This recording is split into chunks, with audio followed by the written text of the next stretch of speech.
Kirk. Yes.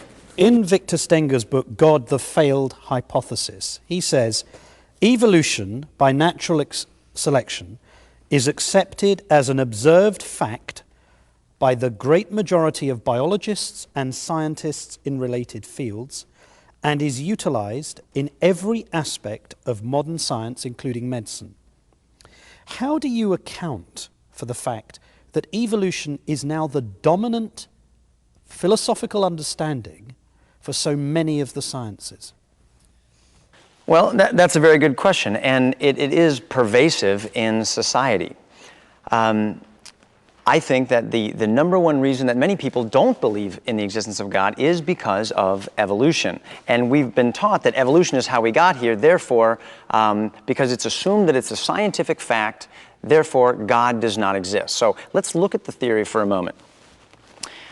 We start with nothing, there's an explosion, and that produces everything over billions and billions of years. The birds and the trees, the flowers, the moon, the sun, the stars, elephants, human beings, everything we've got. And this happens by random chance natural selection over billions of years.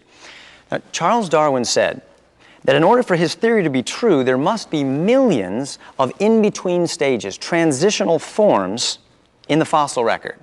And that if within 100 years we don't find those transitional forms, that his theory should be discarded. Well, more than 100 years has gone by, and those missing links, those transitional forms, those in-between stages, are still missing. They thought they found some of them. One of them was back in 1999. If you do the research, you'll find that a Chinese farmer glued together the head of a bird and parts of a reptile and completely fooled the worldwide scientific community, including National Geographic, with what they thought was a transitional form. It was called Archaeoraptor. Smithsonian Institution actually accused National Geographic of engaging in sensationalistic tabloid journalism. It was a hoax. Now, there is something called microevolution. This is very different. Microevolution is adaptation within a species. Look at dogs. You've got the tiny Chihuahua and the Great Dane. They're very different, but they're both dogs. Or horses. You've got zebras and donkeys. You've got the dwarf pony and the draft horse. Very different, but they're horses. Horses produce horses and dogs produce dogs. Adaptation within a species is totally different than man evolving from an entirely different species. Science has never found a genuine transitional form that is one kind of animal crossing over into another kind, either living or in the fossil record. And there's supposed to be billions of them. Now, what I'm about to show you does not exist. These were actually created by our graphic artists, but I want you to keep your eye out for this, because this is what evolutionists have been searching for hundreds of years. All right? And if you find one of these, you could become rich and famous. So here's some transitional forms. This is called the crocodile. Can you see this? God, what a nut. Crocodile and a duck. All right, let's try another one. This is the bullfrog. Half bull, half frog. Or, of course, the sheepdog. And you're laughing, of course. Now, some of you might be saying, wait a minute, look at the platypus. There is a mammal with hair and a bill like a duck. Well, yeah, it's a strange one, and that's exactly how God made it. And there's plenty of strange animals like that. Nature is observable proof that every animal brings forth after its own kind. No one has ever seen a horse produce a non-horse, or a bird produce anything but another bird. Even the famous fossil Archaeopteryx, said to be a reptile transitioning into a bird, if you do the research, you'll find out it has been shown to be fully bird, a perching bird. It has feathers. We even have a website. It's called intelligentdesignversusevolution.com. It offers $10,000 to anyone who can present a genuine living transitional form. Charles Darwin said, quote, often a cold shudder has run through me as I've asked myself whether I may not have devoted myself to a fantasy. Time magazine. Scientists concede that their most cherished theories are based on embarrassingly few fossil fragments and that huge gaps exist in the fossil record. Newsweek. The more scientists have searched for the transitional forms that lie between species, the more they've been frustrated. And scientist Ernest Chain, Nobel Prize winner for developing penicillin, said, quote, "I would rather believe in fairy tales than in such wild speculation." Nature is proof, observable proof, that God made us to produce after our own kind. Man did not evolve from amoebas. Okay, hold it there, Kirk. Can I ask you to explain the gaps in the fossil record as just rehearsed by Kirk? Yeah, I want to start actually. Well, why don't you answer that question first? Well, the gaps it's actually too easy to answer. I mean, every single person in here is a transitional form. Every single fossil that has ever been found is a transitional fossil. To say anything otherwise is to show the person to be extremely ignorant about the topic of evolution and science. Let me just put to you, though, the argument that they were putting, which is that there is no evidence. This is what they're asserting. Right. There's no evidence for a transitional creature.